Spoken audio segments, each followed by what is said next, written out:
Abra sua Bíblia em 1 Pedro, capítulo 2. Nós estamos na série de mensagens Para Isso Fomos Chamados.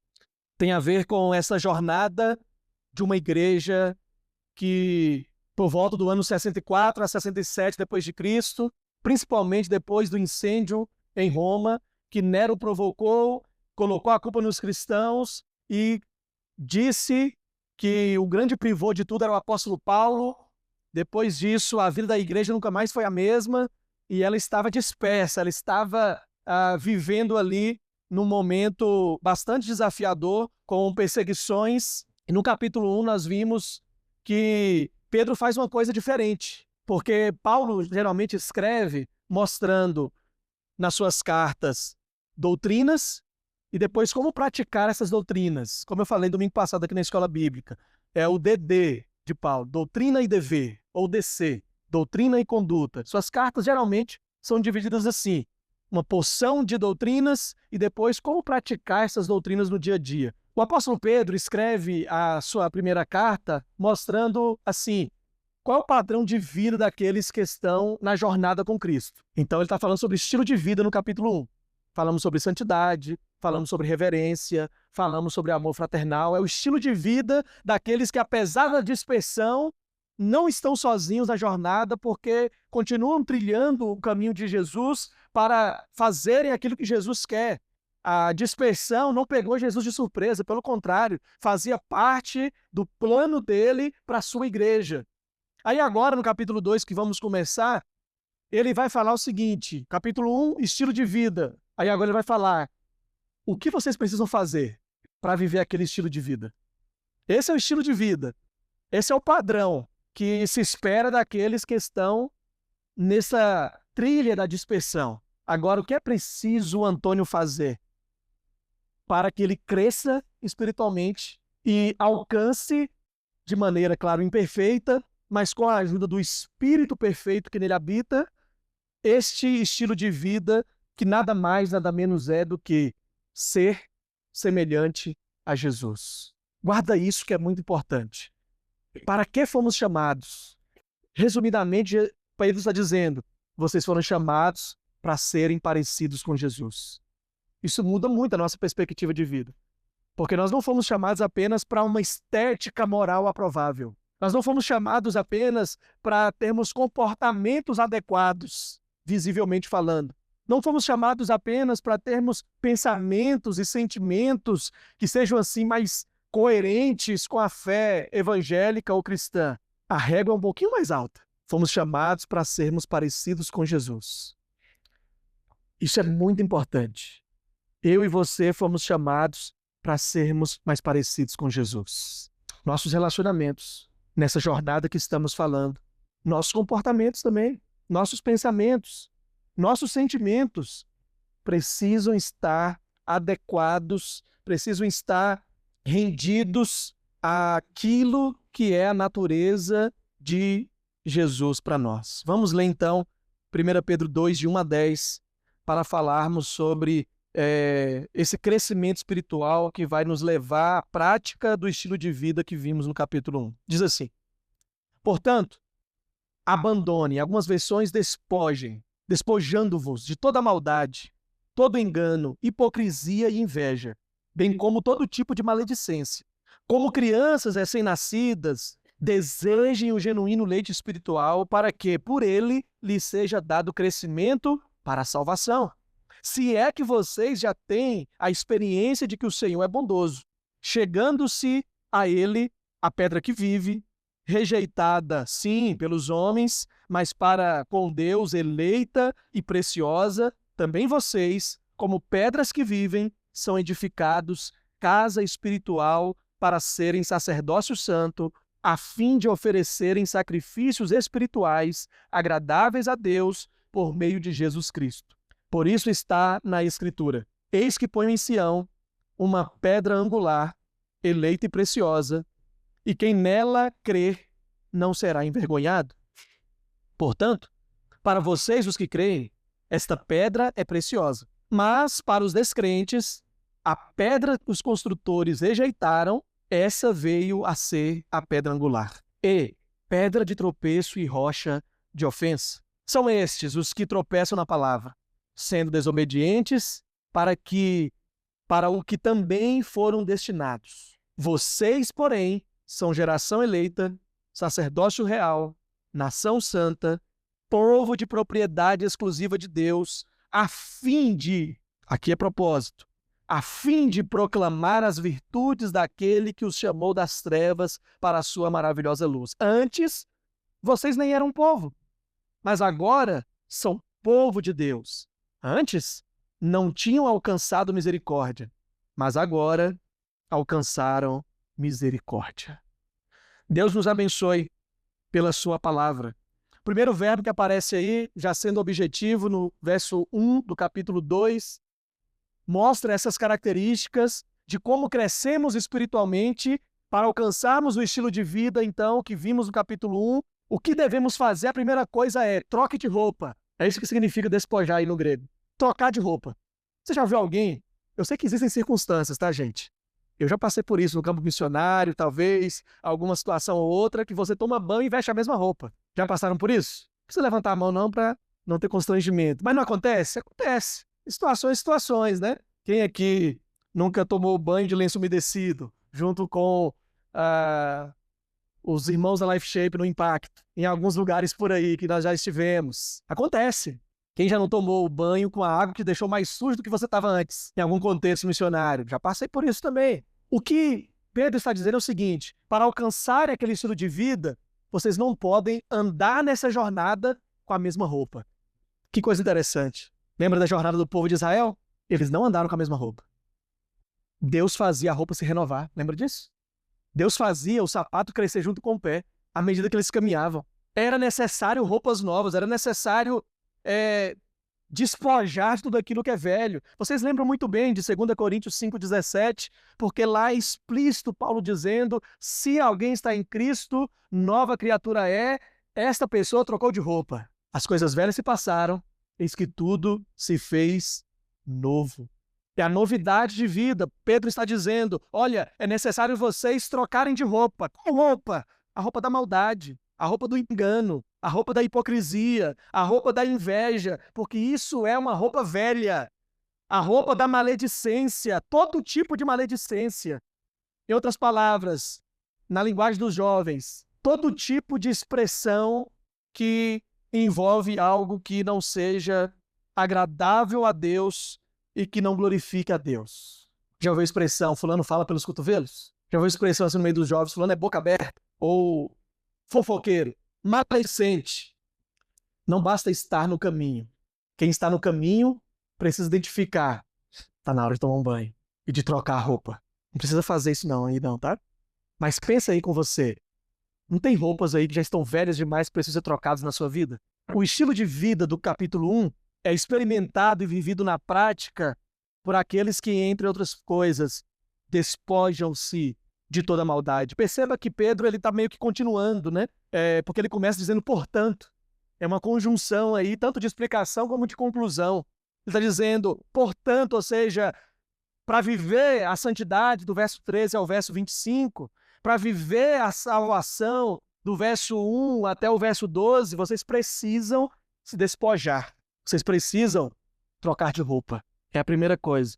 O crescimento espiritual vem por meio da ruptura com práticas de pecado que marcaram nossa vida antes do nosso encontro com Cristo. Ruptura.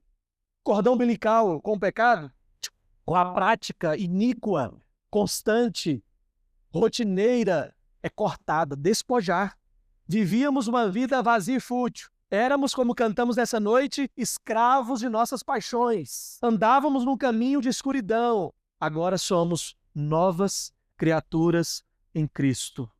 O pensamento que foi afetado pelo pecado, o sentimento que foi afetado pelo pecado e o comportamento que foi afetado pelo pecado agora é revestido, e a Bíblia fala isso também, portanto, revistam-se do novo homem, troquem de roupa, é revestido por algo novo.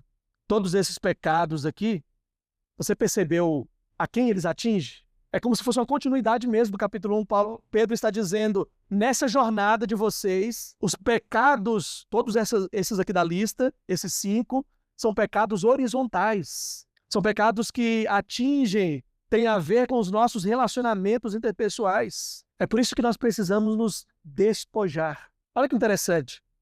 Pedro está falando sobre, para viver esse estilo de vida, eu preciso trocar de roupa. Versículo 1. Mas no verso 2 e o verso 3, ele fala que não é só trocar de roupa. Eu preciso me alimentar com outras coisas. Irmãos, dieta bíblica aqui, ó, para você. Dieta bíblica aqui, meu personal. Dieta bíblica. Qual é a dieta bíblica? Versos 2 e verso 3. Como crianças recém-nascidas, leite. Desejem o genuíno leite espiritual, para que por ele lhe seja dado crescimento para a salvação. Olha o contraste, ou a constatação. Se é que vocês já têm a experiência de que o Senhor é bondoso. Achei interessante, pesquisando e lendo esse texto mais uma vez, é que a perspectiva de Pedro aqui sobre desejar como criança, sabe qual que é? Qual que é a ideia da criança? Qual que é a ideia do Rael quando vai se alimentar? Lá no fundo ele acha o seguinte: essa é a minha última refeição. Criança é assim. Acho que aquela vai ser a última refeição. Aí, meu amigo, vamos embora. Comer. Comer muito. Comer bem. Comer tudo. Você não era assim quando era pequeno? Comia como se não houvesse amanhã? Olha que interessante. Pedro faz esse contraste e está dizendo: você não sabe se vai estar vivo amanhã. Aproveite o alimento que você tem hoje. Está no culto hoje? Adore como se fosse o último culto. Você está na presença de Deus, na comunhão com os irmãos hoje? Não fica assim: hoje eu tô, como diria o carioca, hoje eu tô cachorro chora, hoje eu tô mais ou menos, assim, uma preguiça. Pedro está dizendo: desejem como criança recém-nascida o genuíno leite espiritual. Tenha o desejo pela palavra. Tenha a palavra como alimento. Coma a palavra, se alimente da palavra. Não tenha falta de apetite com a palavra, porque tudo que ela produz em nós, ela produz para que nós cresçamos. Assim como os bebês se alimentam com regularidade, nós também devemos beber regularmente o leite da verdade. Pensa aí, Pedro está falando sobre criança recém-nascida. Imagina ela aí de falar assim: olha, vou tirar uma folga do Rael, uma semana sem mamar. Não quero saber desse menino aqui não. Só me suga. Já pensou? O que aconteceria com o Rael? Ou se partisse dele, que a ideia é da criança, né? Mas para a gente entender, falasse assim: olha, tô enjoado desse leite, ou não tô gostando muito desse leite. Não quero mais nada. Às vezes o nosso comportamento com a palavra é como se não dependêssemos dela. Essa é a ideia. O nosso comportamento com a palavra é como se ela não fosse vital para nós. A gente nem anda mais com Bíblia impressa, irmãos. É como se a Bíblia fosse apenas um amuleto da sorte, um adereço, uma caixinha de promessas, biscoito da sorte. E aí você vai lá e tira uma promessa para a sua vida. Você já viu que a maioria desses devocionais são textos selecionados. A maioria desses devocionais prontos. Palavra que vem, eu não estou dizendo que ela não conforta, claro que conforta. Estou dizendo que ela não encoraja, é claro que encoraja. Mas não se esqueça que ela é tão vital ao confortar como ela é ao confrontar, ao mostrar as nossas mazelas, misérias, para que nós sejamos, pelo Espírito Santo, que nos guia em toda a verdade, corrigidos. É o que Paulo disse lá a Timóteo: toda a Escritura é útil, ela é inspirada por Deus, ela ensina, ela corrige, ela educa, ela redargue, ela instrui, a fim de que o homem de Deus seja perfeitamente habilitado por ela para tudo aquilo que é bom, toda boa obra da parte de Deus. Esse é o alimento. Nós precisamos. Sabe por quê? Para que por ele você seja dado crescimento. A parte B do versículo 2. A palavra de Deus nos torna sábios para a salvação. Nos dá o crescimento para a salvação. Nascemos da palavra e crescemos pela palavra. O novo convertido, ele nasce pela palavra. A Bíblia diz em Romanos que a fé vem pelo ouvir, e o ouvir a palavra de Deus. É a palavra que nos convence pela ação do Espírito Santo. É a palavra que nos coloca no espelho contra nós mesmos. A palavra, ela é vital. Agora, o verso 3 encerra com Pedro dizendo: se é que já tendes a experiência de que o Senhor é bondoso. Sabe o que está dizendo? Olha só, há um estilo de vida para vocês viverem. Para viverem esse estilo de vida, vocês vão precisar de crescimento espiritual. Para crescerem espiritualmente é necessário despojar de todos os pecados que atingem tanto vocês quanto os seus relacionamentos. Para isso, vocês precisam desejar desesperadamente a palavra que é vital para esse crescimento, para a salvação. Vocês nasceram pela palavra, vocês crescerão pela palavra. Aí está dizendo o seguinte, que tudo isso, todo esse circuito reflete a bondade de Deus. Deus é bondoso em nos oferecer. Deus é bondoso em nos colocar diante de tamanho banquete, que é a reflexão e a prática da sua palavra.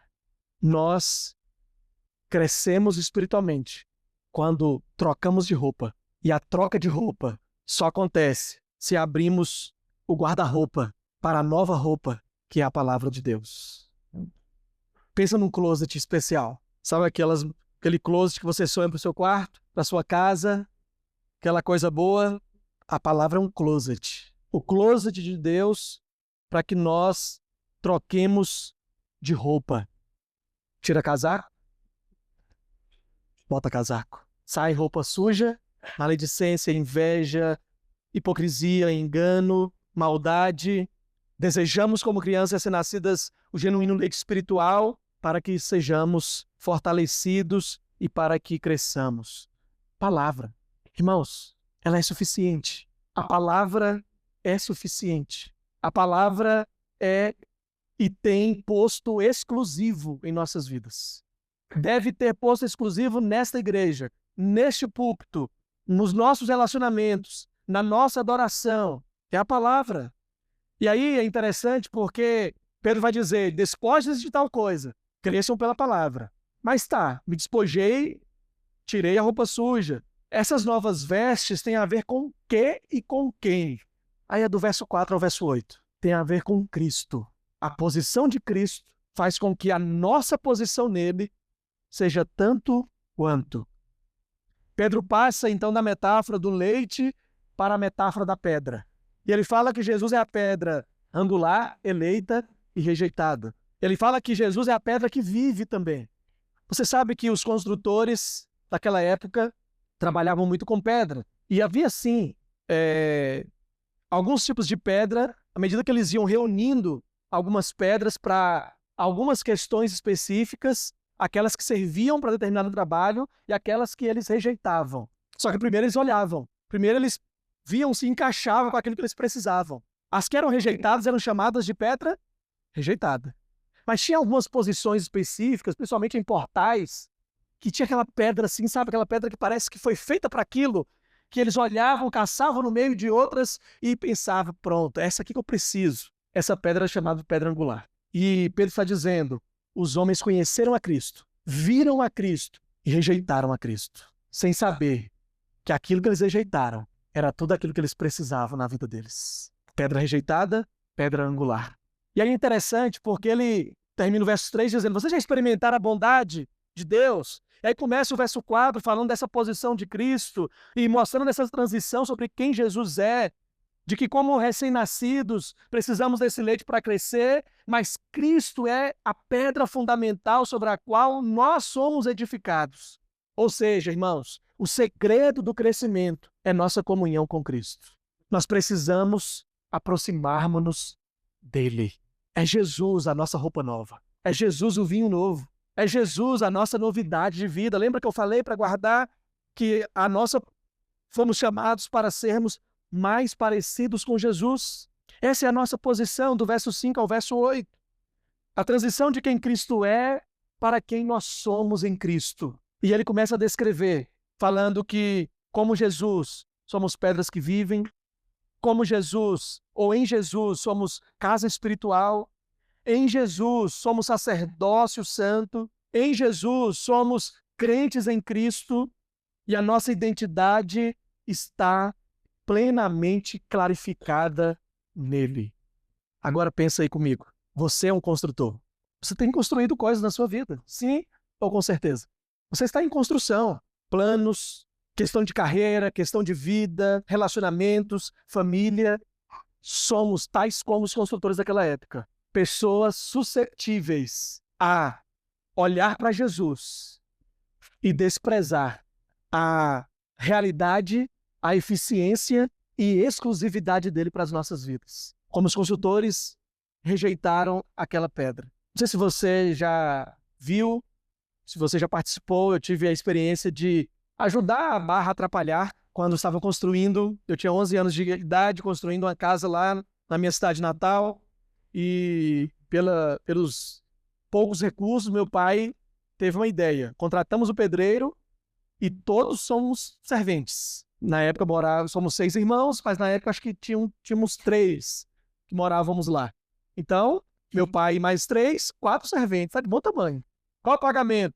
A comida na mesa, de todo dia. E uma das coisas que era interessante é que existe algumas partes de fazendo o muro, ou outras partes mais, que o pedreiro ele vai quebrando alguns cacos, né? Ele vai e ele fala assim, não joga fora não, deixa aí, vai servir. E ele já vai pensando em coisas que ele vai precisar para encaixar ali, para fazer tal coisa. Quando vai fazer o portal, né? Não tinha a tecnologia lá do apartamento do Douglas, né? Essa espuma que se expande lá no portal, cimento e os caquinhos e tal. Essa é a ideia. A ideia de que existe uma parte primordial da construção da sua vida que Jesus se encaixa perfeitamente, por isso ele é a pedra angular. Agora, olha que interessante, ele diz que aqueles que rejeitaram Jesus experimentam Jesus como outro tipo de pedra. Pedra de tropeço e pedra de ofensa. Qual é a ideia? Tropeço é colocado diante de um caminho próprio para que se tropece. Ofensa é uma barreira intransponível, é a ideia. É aquilo que impede de avançar. Todos aqueles que têm Jesus como uma pedra rejeitada e não como uma pedra viva, eleita de Deus e angular, não chegarão muito longe. Essa é a ideia. Viverão de tropeços em tropeços. Isso não significa que nós, como crentes em Cristo, não passamos por dificuldades. A questão é que a nossa experiência nas dificuldades é a presença infalível e vital de Jesus, pedra angular. Se assim não for, irmãos, a experiência nessa jornada será de uma pedra de tropeço e de ofensa. Viu como Pedro está falando? Sabe aquele estilo de vida? No capítulo 1, olhem para Cristo, troquem de roupa, olhem para Cristo, olha a posição de vocês em Cristo, olha como temos o privilégio de estarmos em Cristo e sermos de Cristo. Olha o verso 8 quando diz, pedra de tropeço e rocha de ofensa, e aí continua dizendo, são estes os que tropeçam na palavra, sendo desobedientes para o que também foram destinados. Meu irmão, minha irmã, quer andar de cabeça erguida e de uma maneira constante e perseverante, não rejeite Jesus. Não faça de Jesus uma pedra rejeitada. Tenha Jesus na sua vida como uma pedra eleita, viva, angular, preciosa, vital para as nossas vidas. E eu encerro, meus irmãos, com o verso 9 e 10. Porque nos despojamos, o revestimento é a nossa identificação com Jesus. Mas sabe o que isso nos faz? Ou sabe o que isso faz em nós? Nos comissiona para uma missão. Despojamos, nos identificamos com Cristo e abraçamos uma missão. Verso 9 e verso 10. Quero ler mais uma vez. Vocês, porém, são geração eleita, sacerdócio real, nação santa, povo de propriedade exclusiva de Deus, a fim de proclamar as virtudes daquele que os chamou das trevas para a sua maravilhosa luz. Antes vocês nem eram povo, mas agora são o povo de Deus. Antes não tinham alcançado misericórdia, mas agora alcançaram misericórdia. Pedro falou de privilégios. Privilégio que temos pela palavra e pela nossa nova posição em Cristo. Mas ele fala que esses mesmos privilégios também trazem a nós atributos, trazem a nós adjetivos de serviço para com os outros. Pedro fala aqui sobre a missão da igreja. Fomos salvos pela graça para uma sublime missão debaixo dessa mesma graça. Fomos chamados do mundo para proclamarmos ao mundo uma mensagem urgente e imperativa. Não rejeitem Jesus. Essa mensagem é intransferível. Essa mensagem não pode ser postergada por nós. E é por isso, amados irmãos, que como igreja, nós pensamos que o evangelho deve ser proclamado a todas as pessoas. Eu não sei qual era a sua expectativa, você que passou e experimentou ontem conosco aquela taça de evangelismo, mas em mim especificamente, todas foram superadas. Que pessoas sedentas, irmãos. Ninguém rejeitou a oração a quem nós oferecemos. Alguns parece que estavam com vontade de dizer o endereço para que a gente fosse lá, né? Eu orei com uma funcionária do Tagua Park e eu vi que ela queria assim, olha, eu moro em tal lugar, ela queria mais, queria que a gente fosse lá e a gente vai conhecer mais, vai poder fazer mais. Já saímos de ontem com, assim, no coração, o desejo de fazer disso uma agenda nossa. Todo sábado, todo último sábado do mês, ou todo terceiro sábado do mês, nós lembrarmos daquilo que nós fizemos lá e proclamamos lá, que tanto a melancia como a água, assim também a salvação. É de graça. De graça. Todos aqueles que creem em Jesus. O grande contraste aqui é Pedro falando o passado de vocês, o presente de vocês. O passado não era um povo. O presente são povo. No passado, vocês não eram um povo que tinha recebido misericórdia, mas agora vocês receberam misericórdia. Ser povo de Deus e receber a misericórdia de Deus é que nos faz ser sacerdócio real, nação santa, povo de propriedade exclusiva de Deus. Vocês já viram adesivos em alguns carros, paralama de caminhão, escrito assim? Propriedade exclusiva de Deus. Que nada. Isso é apenas superstição. Acha que uma frase vai proteger o veículo de alguma coisa, né? É mais uma questão de superstição, um desejo de proteção, um clamor protetivo, do que necessariamente dizer não pertence a mim. Ou aquela outra coisa muito comum, né, principalmente depois da música lá do irmão Lázaro, do saudoso irmão Lázaro, depois da música dele, começou a ter em vários carros. Foi Deus que me deu. Tudo que eu tenho foi Deus que me deu. É verdade que Romanos 11:36 diz, porque dele, por ele, para ele, são todas as coisas. Mas, na realidade, isso é o ideal. O real é que nós queremos tudo para nós. E nós usamos Deus para termos tudo o que queremos. Ele não é o que nós precisamos. Ele é o meio pelo qual alcançamos o que achamos que é o que nós realmente precisamos. E o que Pedro está dizendo é que nessa jornada aqui, vocês precisam entender que são por causa de Jesus ser quem ele é. Foi Jesus quem conquistou. O que Deus fez por nós deve ser a nossa grande motivação para cumprirmos com zelo, fidelidade e urgência a missão que ele nos confiou. Por que vamos ao Tagua Park, irmãos? Por que fazemos piquenique, distribuímos literatura, oramos pelas pessoas, damos barra de cereal, água, melancia, convivemos, nos relacionamos? Porque isso parte de uma motivação, zelo, fidelidade e urgência na missão. Não éramos povo, mas agora somos povo. Que tipo de povo? Povo de propriedade exclusiva de Deus. Não é só um adesivo, é uma verdade absoluta e intransponível. Nós pertencemos ao Senhor. A sua vida pertence ao Senhor. Tudo que somos, tudo que temos, pertencem ao Senhor. Estávamos perdidos, sem esperança no mundo, entregues à nossa própria desventura, mas agora Deus derramou sobre nós sua misericórdia, ou seja, nos livra daquilo que realmente merecemos por causa do que éramos. Misericórdia é Deus nos livrando do que merecemos. Já dissemos isso aqui outras vezes. Graça é Deus nos dando o que não merecemos. Do que você merece, Deus te livra. Misericórdia. O que você não merece, salvação, perdão, vida nova, Deus te dá. Isso é graça. Vocês não tinham misericórdia, agora têm misericórdia. Agora somos filhos de Deus, morada de Deus, sacerdotes de Deus, para realizarmos a obra de Deus. Oh, irmãos, fazermos parte de uma comunidade de fé não é como sermos sócios do Suns Club.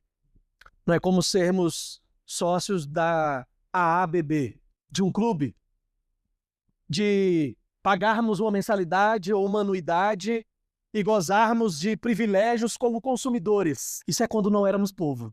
Isso era quando não tínhamos misericórdia. Agora, quando a Bíblia nos chama de pedras vivas, está dizendo o seguinte: Jesus é a pedra principal, ou seja, é o alicerce. A nossa vida como pedras vivas deve ser construída sobre este alicerce.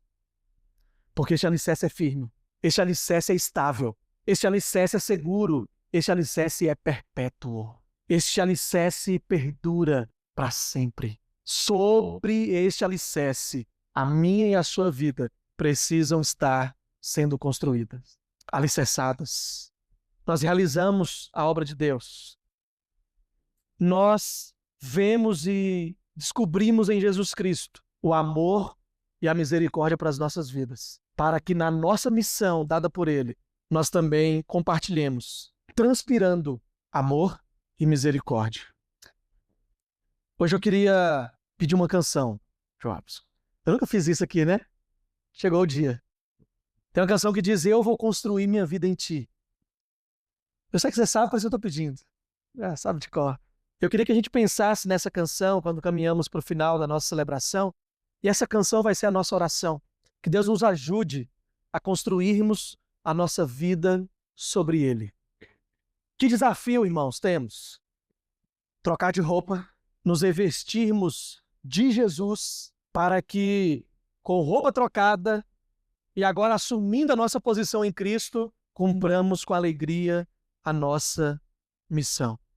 Você já percebeu que a maioria das religiões tem como característica dominante o medo do seu Deus? Enquanto Pedro apresenta para nós tudo aquilo que este Deus, por graça e misericórdia, tem feito pelas nossas vidas. É nele que a nossa vida tem que ser construída. É nele que a sua vida precisa ser construída. Que Deus nos abençoe, nos ajude a vivermos esta palavra e a andarmos em novidade de vida em Cristo Jesus. Amém.